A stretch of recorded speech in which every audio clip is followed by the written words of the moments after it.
En el nombre del Padre, del Hijo y del Espíritu Santo. Amén. Mes del Corazón de Jesús. Meditación para cada día. Día 25. Vamos a hacer esta contemplación en la presencia del Señor sobre la crucifixión y la muerte del Señor. Las 7 palabras de Jesucristo en la cruz. Vamos a asistir así, con ese deseo, con ese corazón abierto, con el afecto de un hijo que asiste a la agonía de su padre moribundo y que recoge de sus labios su testamento de amor. Pedimos al Espíritu Santo su luz y su amor.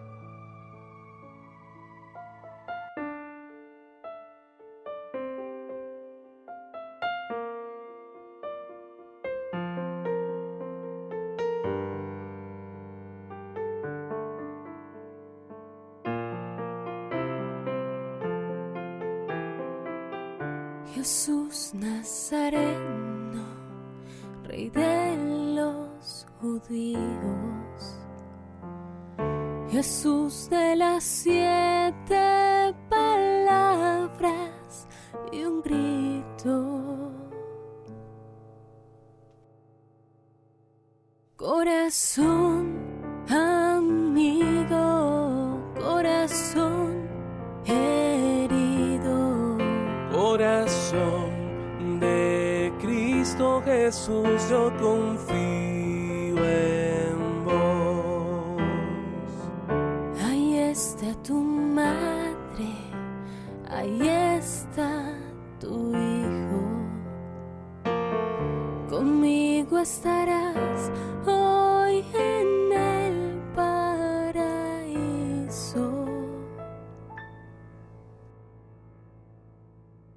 Corazón amigo, corazón herido, corazón de Cristo Jesús, yo confío en vos. Perdónalos, Padre, no saben lo que hacen. Dios mío, ¿por qué me abandonaste? Corazón amigo, corazón herido, corazón de Cristo Jesús, yo confío en vos. Dijo: tengo sed, lanzó un fuerte grito. En tus manos, Padre, yo pongo mi espíritu. Corazón amigo, corazón herido, corazón de Cristo Jesús, yo confío en vos. todo está cumplido y entrega su aliento, y mana agua y sangre del costado abierto.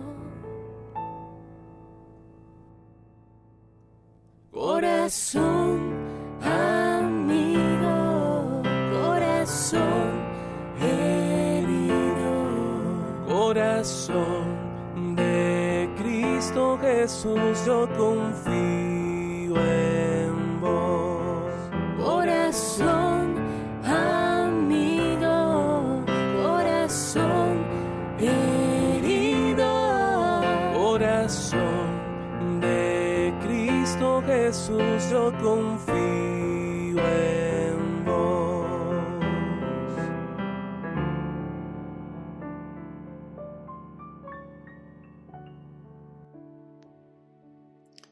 Ven, Espíritu Santo, inflama nuestros corazones en las ansias redentoras del corazón de Cristo, para que ofrezcamos de veras nuestras personas y obras en unión con Él por la redención del mundo. Señor mío y Dios mío Jesucristo, Por el corazón inmaculado de María me consagro a tu corazón y me ofrezco contigo al Padre en tu santo sacrificio del altar, con mi oración y mi trabajo, sufrimientos y alegrías de hoy, en reparación de nuestros pecados y para que venga a nosotros tu reino. Te pido en especial por el Papa y sus intenciones, por nuestro obispo y sus intenciones, por nuestro párroco y sus intenciones. Día 25. Crucifixión y muerte de Jesús. Después de la condena a muerte, después del camino del Vía Crucis, llegan al Calvario Jesús con los dos ladrones. Le dieron a beber vino mezclado con mirra aquellas piadosas mujeres. Era una especie de bebida embriagante, con la finalidad de mitigar un poco los dolores. No es el vinagre que le darán después. Esta es una ofrenda de amor, de compasión. Le dieron vino mezclado con mirra. Es un calmante, y él no quiso beberlo, sino que, gustándolo, renunció a él, no quiso, porque quería sufrir con plena conciencia, no amortiguada, el sufrimiento de la cruz. Él venía allí como víctima, tenía dentro de sí la divinidad que podía calmar todos los dolores, y no quería. Dejaba sufrir tan crudelísimamente a la sacratísima humanidad, la contenía y no iba a tomar esos calmantes exteriores. Quería sufrirlo todo hasta la última por amor de mí. Agradece a aquellas piadosas mujeres, pero no lo toma. Luego le arrancan los vestidos con violencia, vestidos que se habían adherido ya a las llagas de la flagelación, con dolor nuevo. Siente dolor y vergüenza al verse así desnudo ante la multitud, entrar en el corazón de Cristo, donde siente Él todos los pecados de toda la humanidad. Se ve ante todos, con todos ellos, delante de la justicia del Padre, mucho más desnudo todavía. Y le ordenan que se eche sobre la cruz. Y Él obedece. Él obedece hasta la muerte. Es como está salvando a la humanidad. Es lo que nos cuesta creer a nosotros, que muriendo uno en la cruz pueda salvar a la humanidad. Nos parece que tiene que ser siempre la victoria, la gloria, el aplauso del mundo, y no el ser cosidos a la cruz entre la irrisión y en la vergüenza de todos los que nos rodean y lo crucifican. Probablemente siguieron el método que parece era el habitual. El palo transversal estaba sobre la tierra, el palo vertical estaba ya clavado, sujeto en tierra, elevado, y lo hacían ponerse sobre el suelo y le clavaban las manos en el palo transversal. Luego levantaban ese palo sobre el otro con cuerdas y fijaban este sobre el vertical. Entonces clavaban los pies. Una operación muy dolorosa, sumamente dolorosa, aún humanamente. Cuanto más para la sensibilidad de Cristo, que en todos esos sufrimientos veía toda la realidad que estaba pasando sobre esas heridas y que le llegaba hasta la sensibilidad suma de su naturaleza humana, hipostáticamente unida a la divinidad.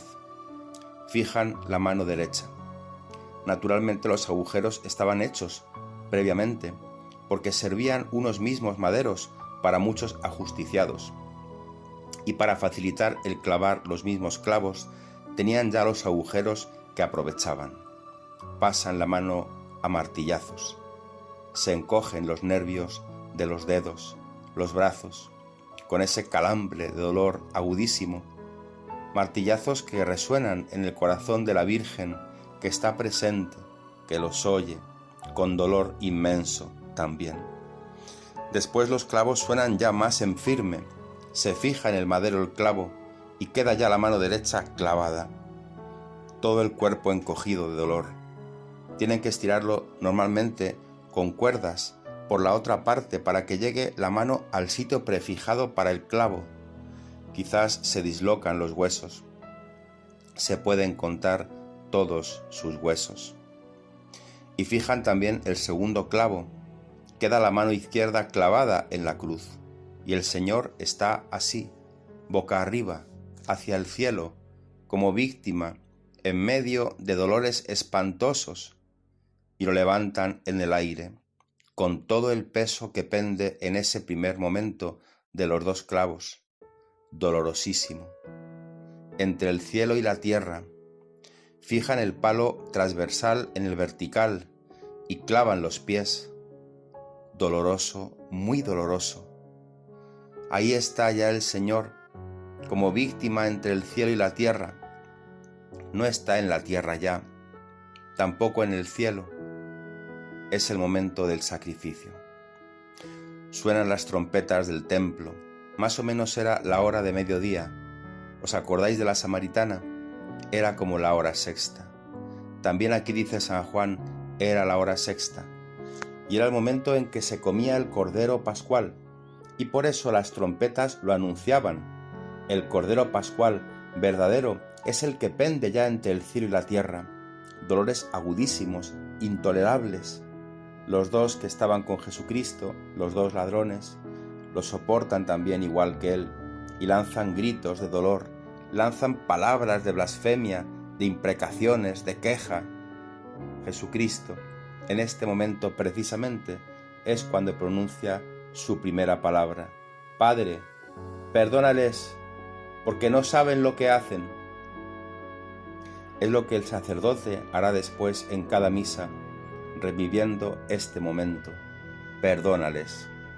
Pide el fruto de la pasión por las almas, el perdón. Perdónales, porque no saben lo que hacen. Qué reacción tan distinta de los ladrones, porque no saben lo que hacen. Y lo dice de verdad el corazón de Cristo. El corazón de Cristo no miente. No es que hace una ficción. No. Lo dice de veras, porque no saben lo que hacen. Excusa al pecador en cuanto puede. No quiere decir con esto que no pecan, y que no pecan gravemente, pero quiere decir que busca la excusa que se puede presentar al Padre, que no saben todo lo que están haciendo. Ellos no son tan malos que hubieran crucificado al Rey de la Gloria si hubieran creído en Él. Lo dirá lo mismo San Pablo. Si lo hubiesen conocido, nunca lo hubieran crucificado al Señor de la Majestad. Pero no es que no pequen. Cuanto hicisteis a uno de estos, a mí me lo hicisteis. Pero a pesar de eso, les quiere excusar en lo que pueda. Es el corazón de Cristo que siempre trata de comprender y de excusar, como el corazón de una madre, que sin mentir siempre trata de excusar al propio hijo, aun cuando haya cometido algún crimen y lo hayan condenado a muerte. La madre siempre dirá, no es malo, yo lo conozco, no es malo. Le han engañado, es verdad que ha hecho eso, pero es que le han engañado, pero él no es malo. Ese es el corazón de Cristo, no saben lo que hacen. Lección grande para nosotros, tan difíciles en perdonar, tan difíciles en olvidar las ofensas y las injurias que nos hacen, las pequeñas molestias que nos causan. ¿Qué es eso en comparación con los sufrimientos de la cruz de Cristo? Y sin embargo, Jesucristo, la primera palabra que pronuncia es perdónales. Perdónales porque no saben lo que hacen.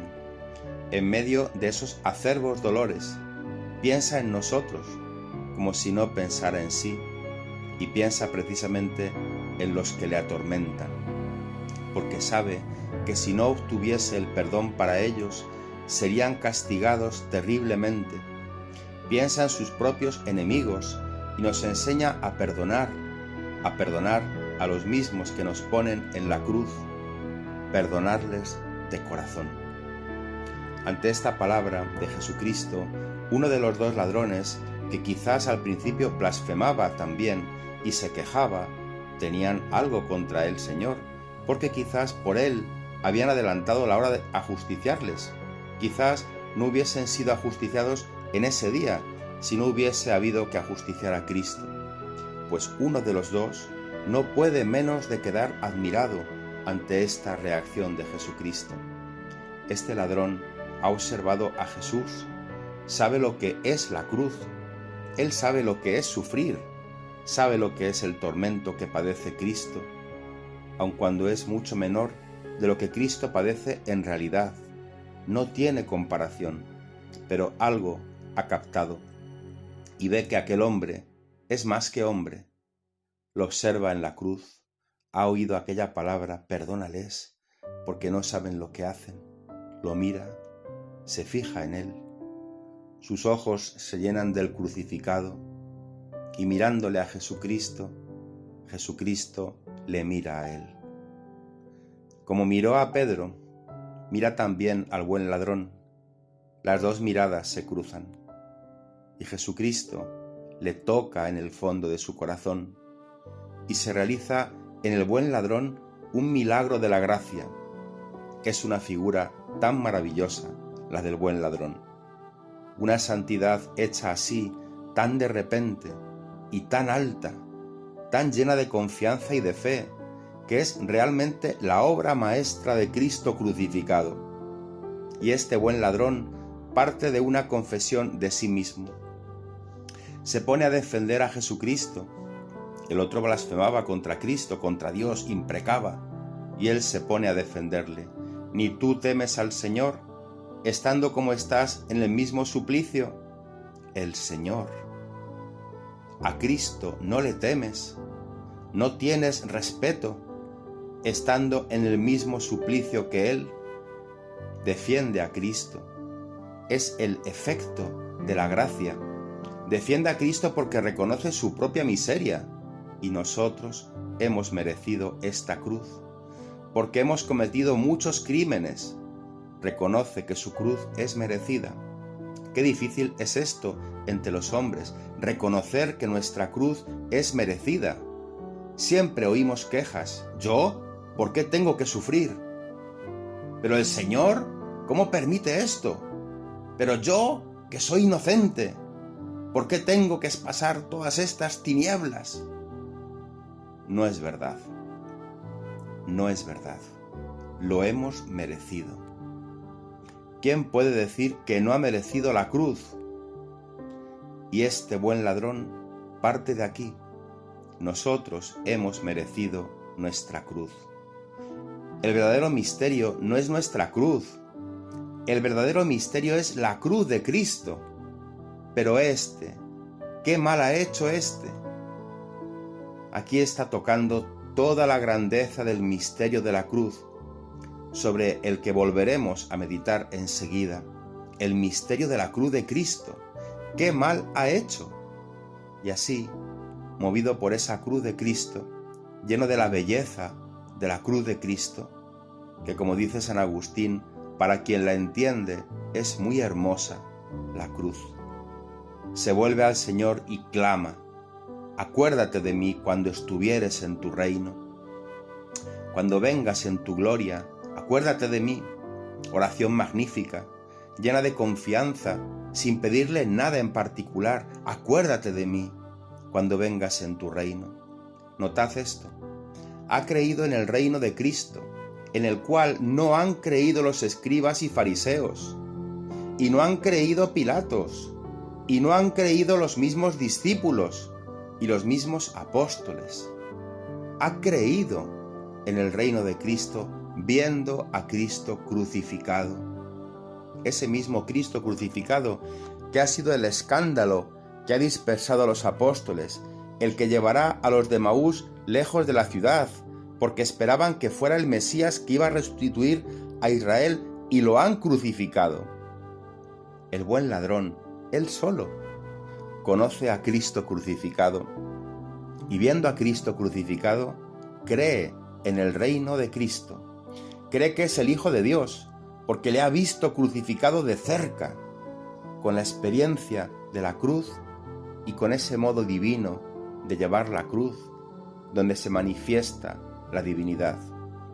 No por el esplendor de su gloria, que está escondida, sino por el modo con que la lleva, por la paciencia, por la grandeza de ánimo, por la generosidad, por el perdón que ofrece y que pide al Padre. Ha creído viendo a Cristo crucificado, lo que no hizo Santo Tomás, lo que no hicieron los de Emaús ni los apóstoles, y con una confianza total se abandona todo a ese corazón de Cristo crucificado. acuérdate de mí cuando estuvieres en tu reino. Ve toda su vida perdida, toda ella no ha hecho más que ofender a Dios. Solo le quedan pocas horas de vida y no se asusta y no se precipita y no empieza a hacer grandes cosas y grandes conflictos, sino que sencillamente se abandona al corazón de Jesús. Se confía en Él. Acuérdate de mí el día que vengas en tu gloria. Qué lección para nosotros. Aunque mi vida haya sido un engaño hasta ahora, aunque haya estado siempre a mitad, siempre a medias, aunque la cruz que llevo la tengo merecida, aunque me queden pocas horas de vida, ¿a dónde iremos? ¿Dónde huiremos? Al corazón de Cristo, solo allí. Acuérdate de mí cuando estuvieres en tu reino. Qué figura tan hermosa, el buen ladrón. Y el Señor inmediatamente le responde: en verdad te digo, hoy mismo, estarás conmigo en el paraíso.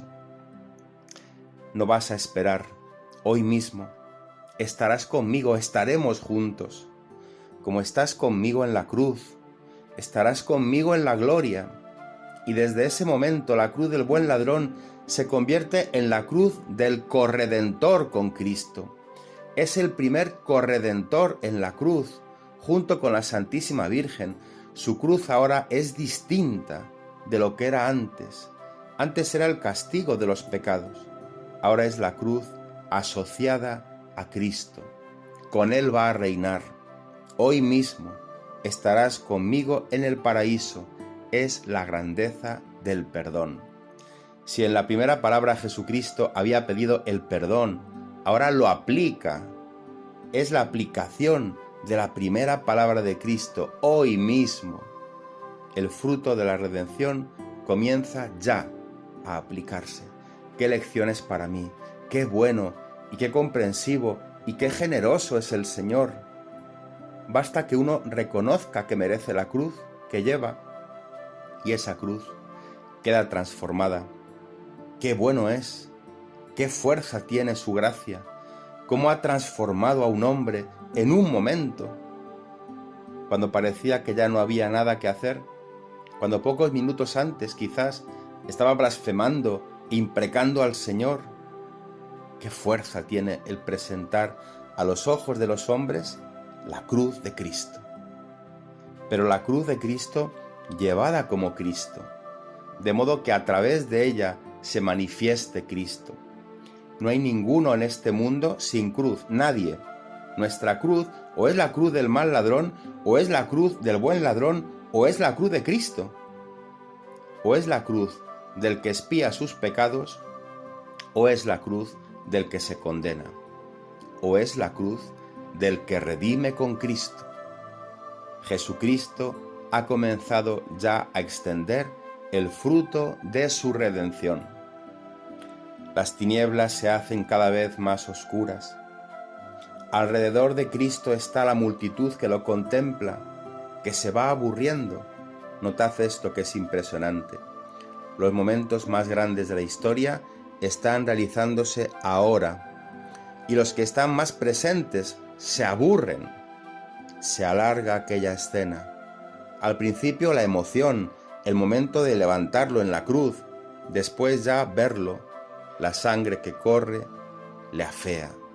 Los insectos que rondan alrededor de Cristo, las tinieblas que oscurecen el ambiente, porque han bajado en ese momento sobre la colina del Calvario. La gente se aburre.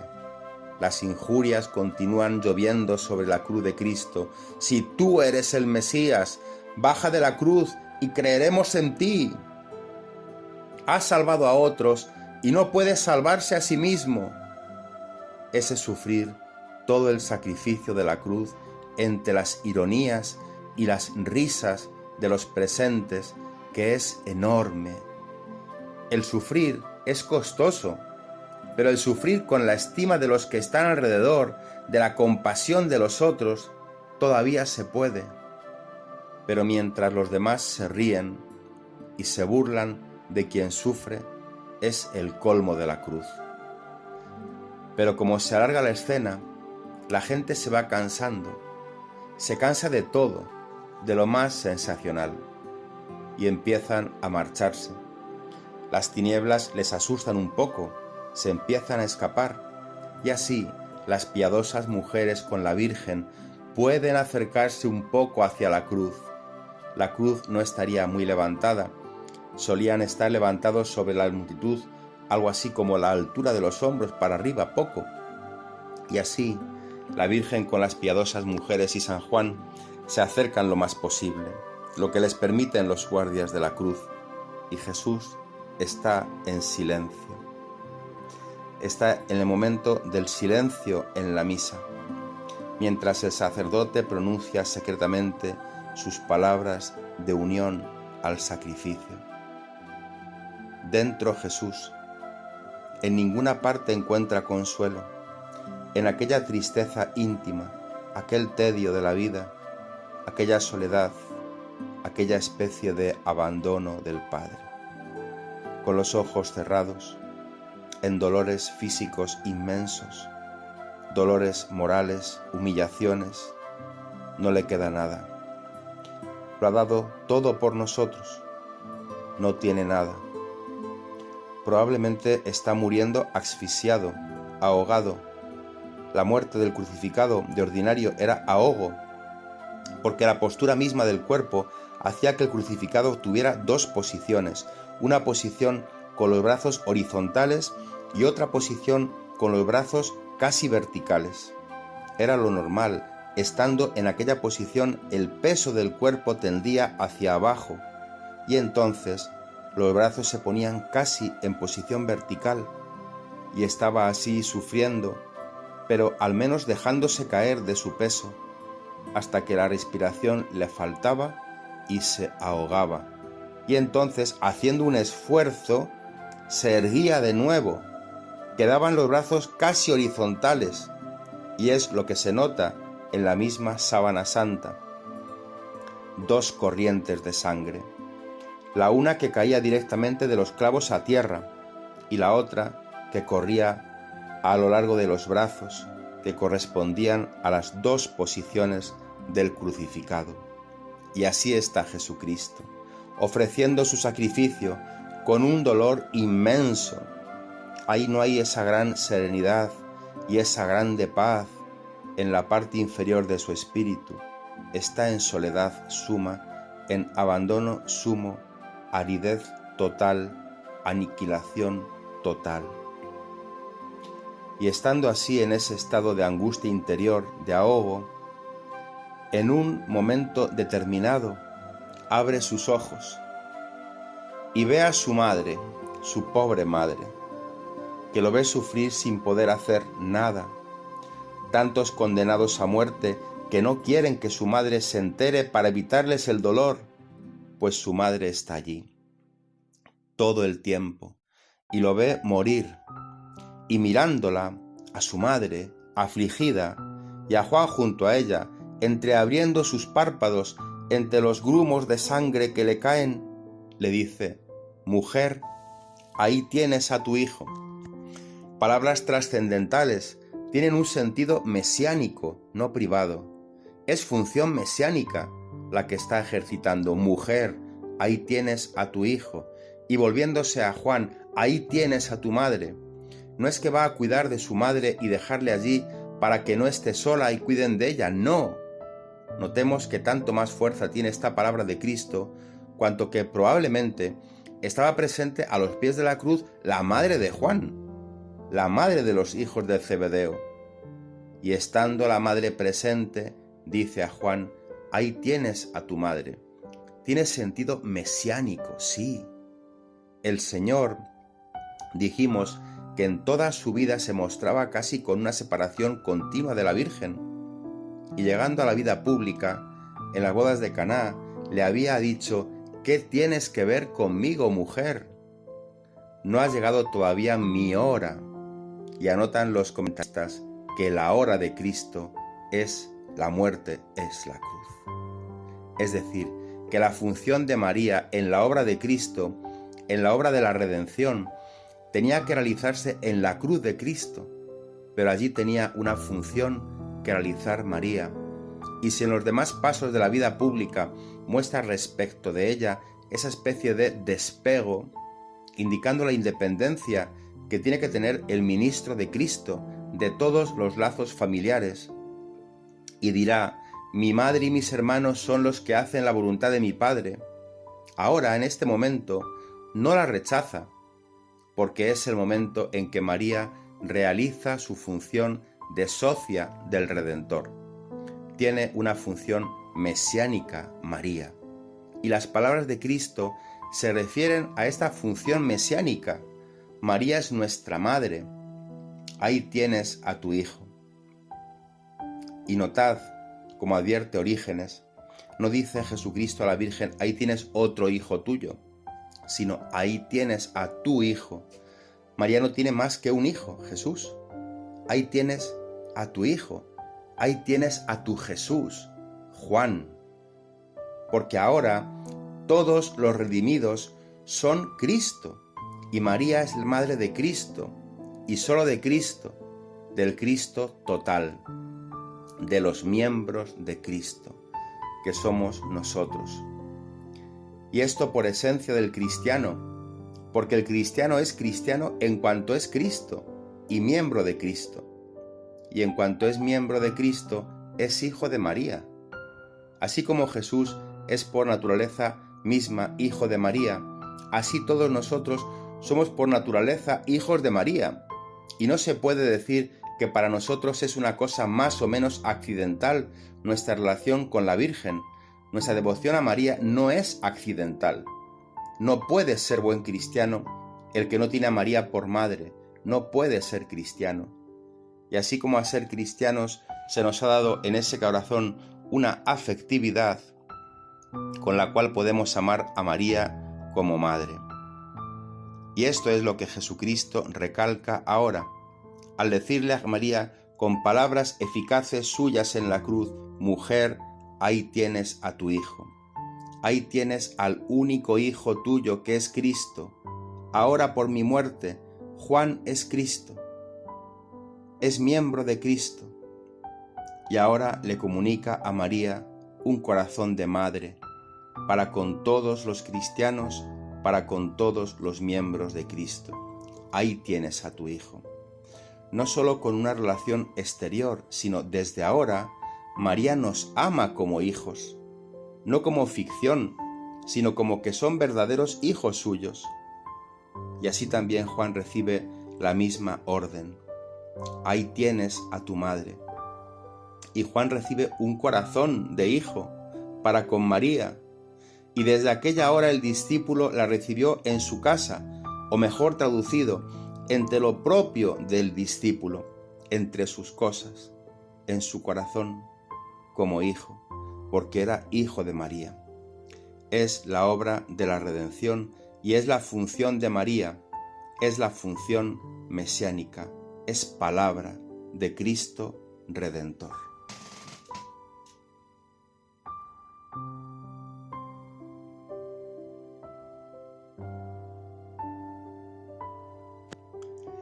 Al buen ladrón le ofrece el paraíso. A Juan le da otro paraíso, que es el corazón de su madre. Ahí tienes a tu madre. Es el fruto de la redención, la realización del Cristo total en la cruz. Contemplemos a Cristo físicamente deshecho. De nuevo fijemos nuestra mirada para llenarnos como el buen ladrón que seguirá mirando todo el tiempo a Cristo, su esperanza, su amor. Físicamente no hay en él parte sana. Todo es un dolor intensísimo. Moralmente ha quedado sin fama, sin honor, humillado. Él ha sido derrotado. La razón la tienen los otros. La razón es la del que vence, despreciado de todos, blanco de los insultos del pueblo, con su madre a sus pies, rodeado de oscuridad, terminando su sacrificio. Es la hora suprema. Dentro de su corazón siente el asco del pecado, del que está cubierto, lleno. ha cargado sobre sí nuestros pecados, y es el Cordero de Dios que lleva el pecado del mundo. Se revolvía su corazón en un mar de tristezas.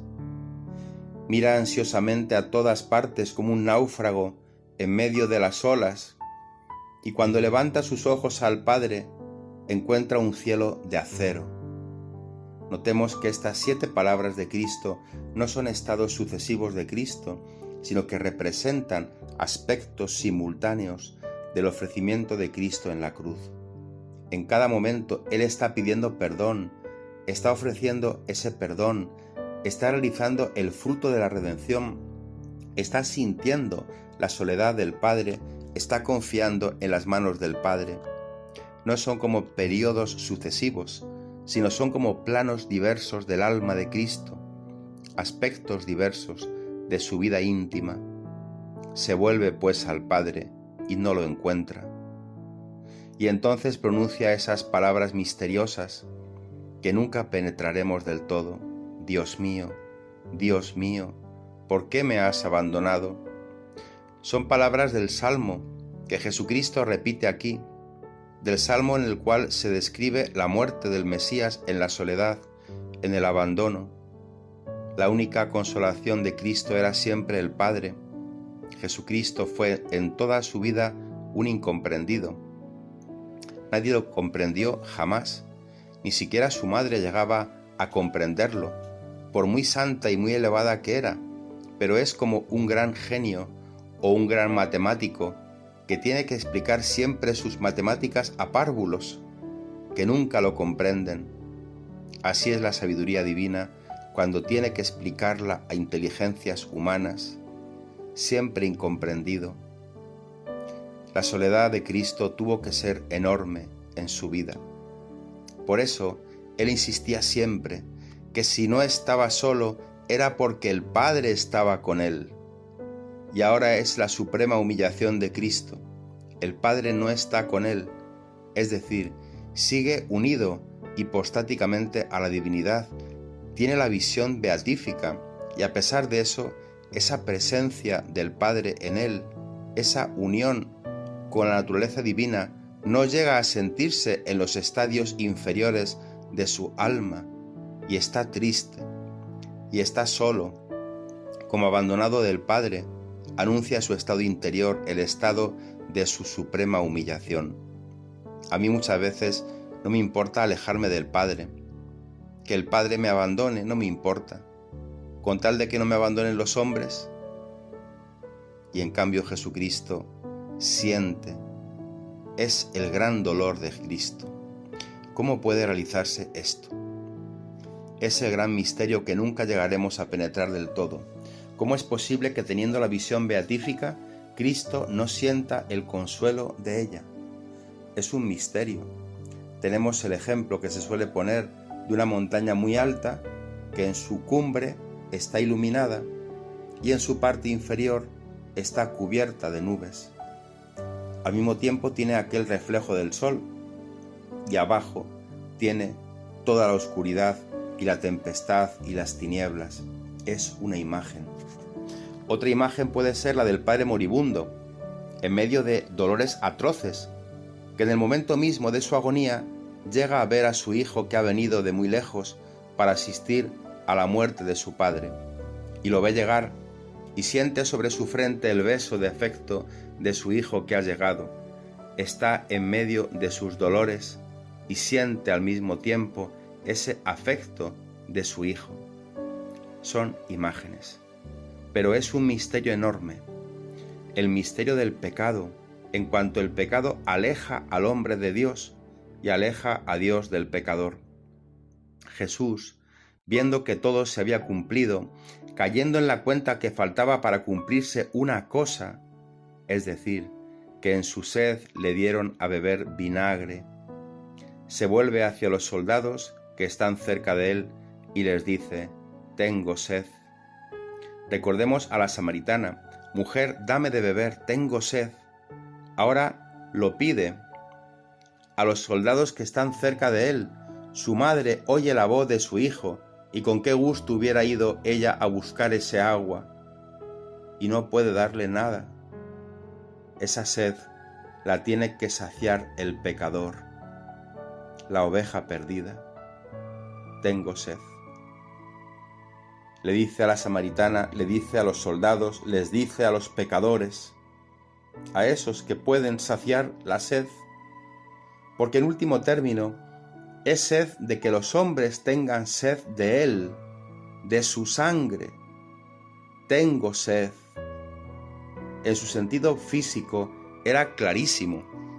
Jesucristo estaba abrasado de sed, sus labios estaban resecos, partidos, no había tomado nada desde el día anterior, había derramado tanta sangre que no podemos hacernos una idea.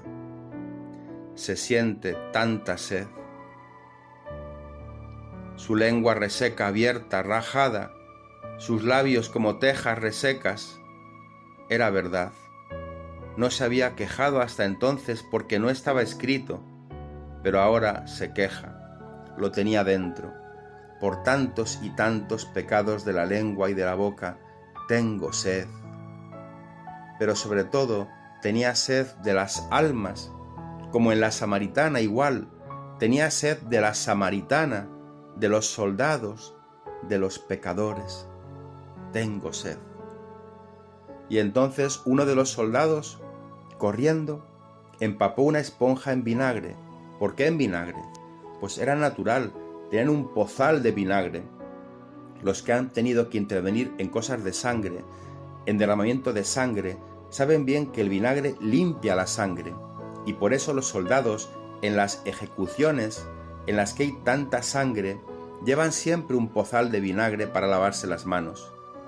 Y ese pozal tenía sus esponjas para lavarse naturalmente, y después de la crucifixión se lavaban las manos de sangre en aquellos pozales de vinagre. Cuando el Señor dijo que tenía sed, uno de los soldados lo primero que vio del líquido fue el vinagre, y sacando una de las esponjas que estaban dentro, la puso en el extremo de la lanza y se la acercó a los labios de Jesús. Así hemos tratado a Jesucristo.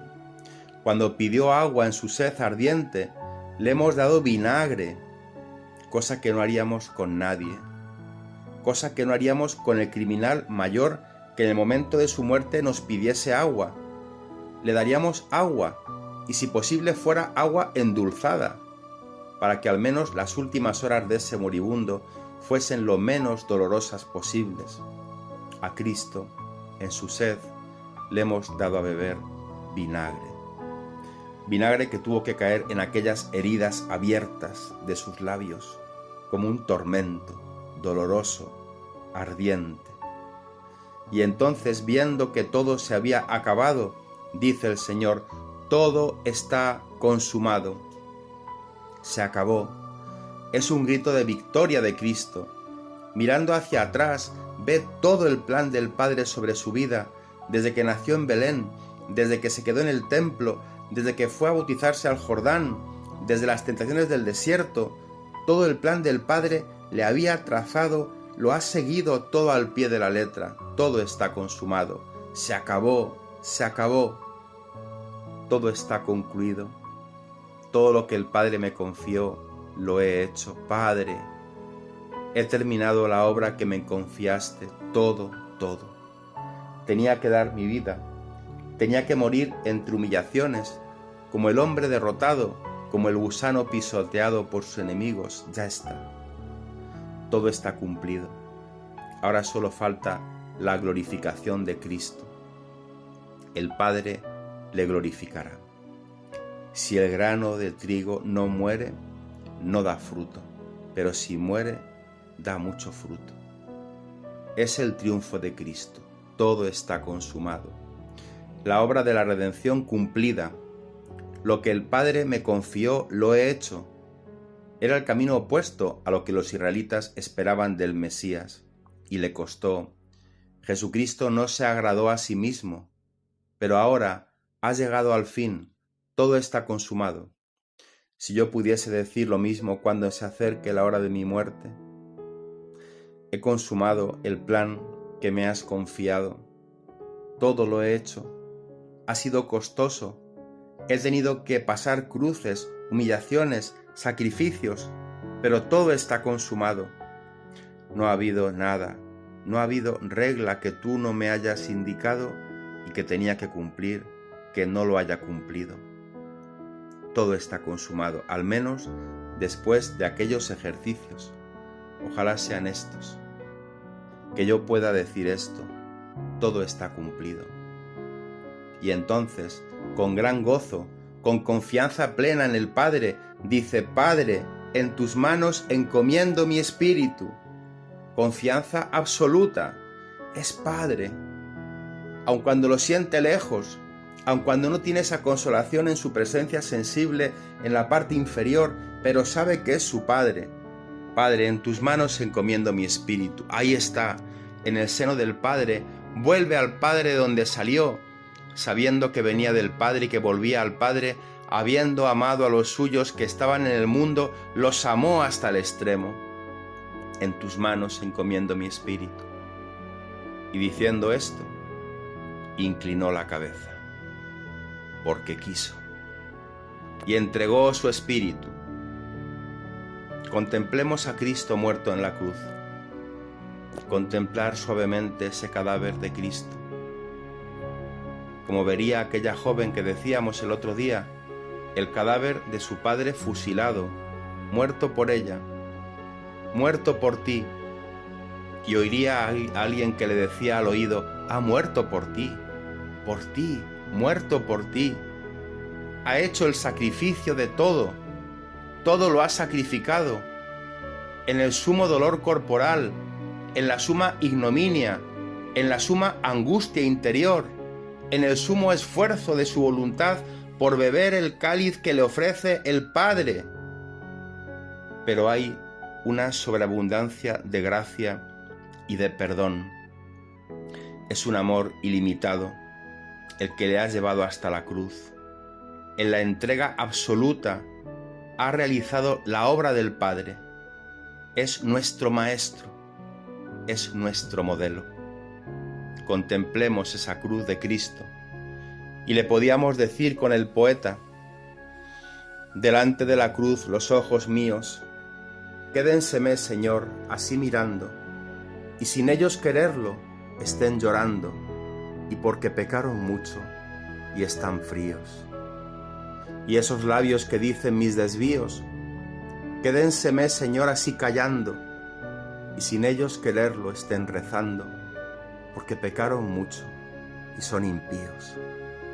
Y así, con la mirada en vos prendida, y así, con la palabra prisionera, como la carne a vuestra cruz asida, quédeseme, Señor, el alma entera. Y así clavada en vuestra cruz mi vida, así, Señor, cuando queráis que muera. Contemplemos así a Cristo, y contemplemos cómo la Virgen, que contempla a su Hijo, ve que llegan los soldados después de un rato, por orden del Sanedrín, para romper las piernas de los crucificados, para que no estuviesen en la cruz el día solemne de la Pascua, y llegan a la cruz. ¡Qué dolor para la Virgen cuando ve que comienzan a quebrar las piernas de los dos ladrones para que se desangren y mueran y sean bajados de la cruz! A veces tardaban mucho en morir. ¡Qué dolor para ella! Eso de prever. Y ahora, con mi hijo, lo mismo. Su hijo está ya muerto. Cuando el soldado llega y lo contempla, ve que ha muerto ya. Pilato mismo quedará admirado cuando le digan que ya ha muerto, porque le parece que ha muerto muy pronto. Y entonces el soldado, en lugar de quebrarle las piernas, enristra la lanza y se la mete por el costado. Le abre el costado hasta el corazón. ¿Qué sentiría María en ese momento? No se podrá nunca saber. Y a ti, mujer, una espada te traspasará el alma. Y salió sangre y agua, y quien lo vio dio testimonio, y su testimonio es verdadero, sangre y agua, el misterio de la Iglesia, los sacramentos, Eucaristía, bautismo, que proceden del corazón de Cristo muerto en la cruz, de la redención de Cristo. Como Eva fue formada del costado de Adán, así la Iglesia del costado de Cristo dormido en la cruz. Es el último gesto de Cristo.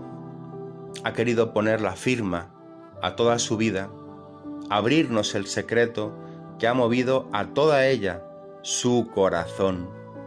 Me amó y dio su vida por mí, dirá San Pablo. Me amó es la firma, es el corazón abierto para que podamos entrar allí y, como decía el poeta Lope de Vega, muerto estáis.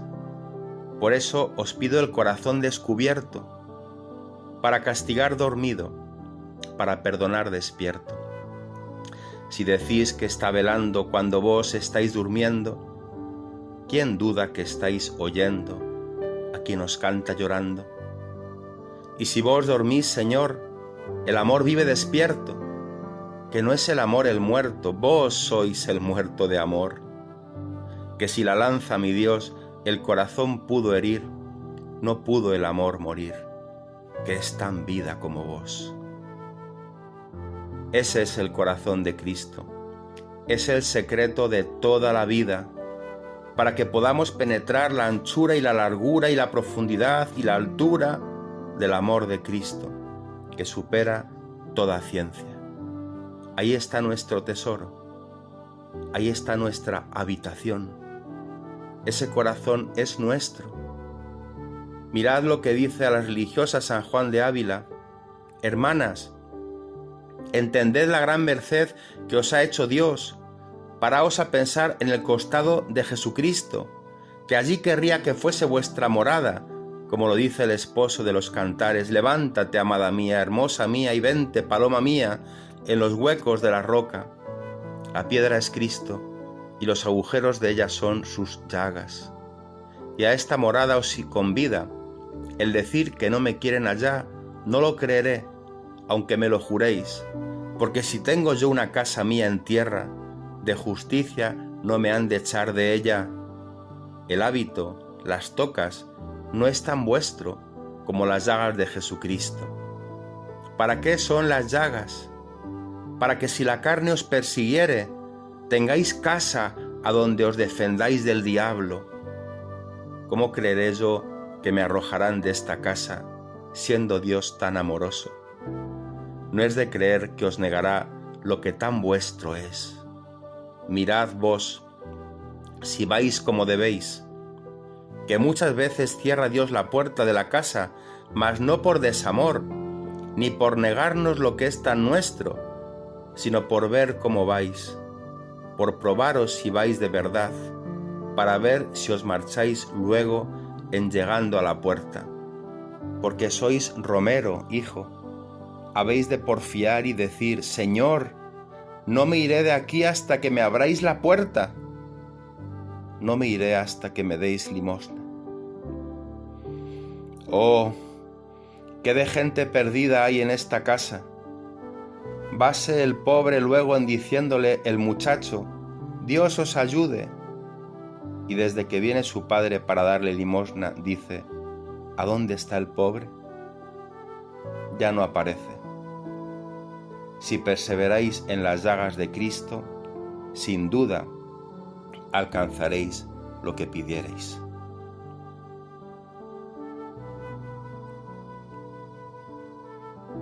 Ahí lo tienes. Es Cristo crucificado. Si has dejado de verdad todo por Cristo, Cristo te lo ofrece todo en su corazón. Es tuyo. Es el fruto de tu redención. Y junto con el corazón de Cristo desde su cruz, tienes también como tuya a su madre. He aquí tu madre. Examina si has cumplido la voluntad de Cristo agonizante. Quizás no he sido fiel con mi madre. Quizás no la he tratado tanto como madre. Pues que de aquí en adelante cumple su testamento. Y pon tu morada en Cristo. Y cobíjate bajo el manto de su madre. Acabamos rezando: oh Dios, que en el corazón de tu Hijo, herido por nuestros pecados, has depositado infinitos tesoros de caridad. Te pedimos que al rendirle el homenaje de nuestro amor, le ofrezcamos una cumplida reparación. Por Jesucristo nuestro Señor. Amén.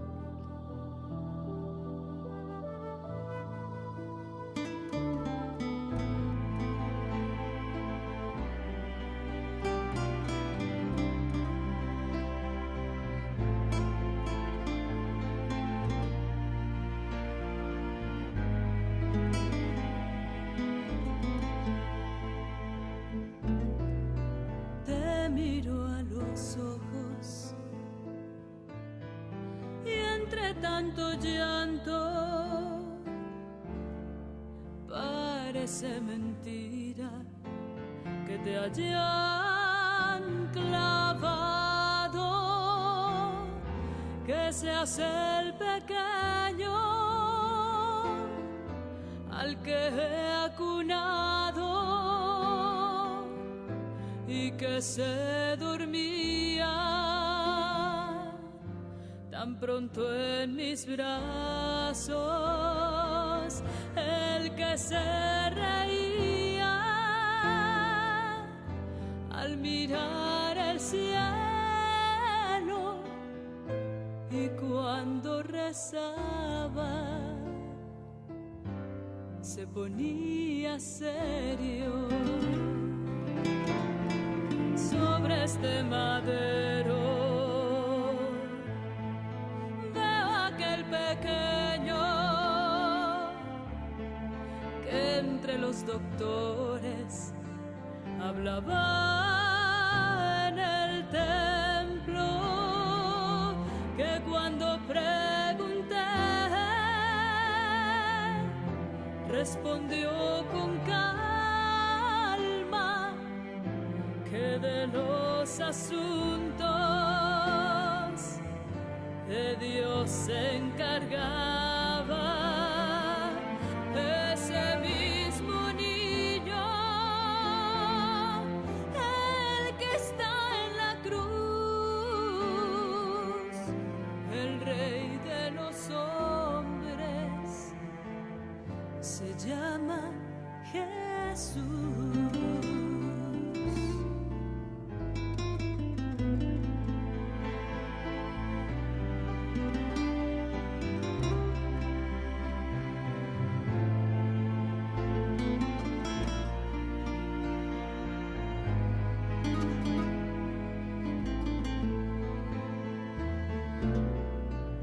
Ese mismo hombre ya no era un niño cuando en esa boda le pedí más vino, que dio de comer a un millar de gente y a pobres y enfermos los miró de frente. Río con aquellos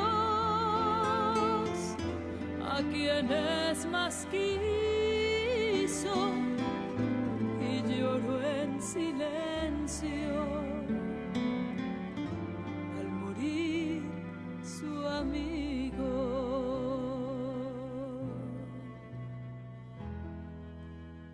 Ya cae la tarde, se nublan los cielos, pronto volverás a tu Padre eterno. Duérmete, pequeño, duérmete, mi niño, que yo te he entregado todo mi cariño, como en Nazaret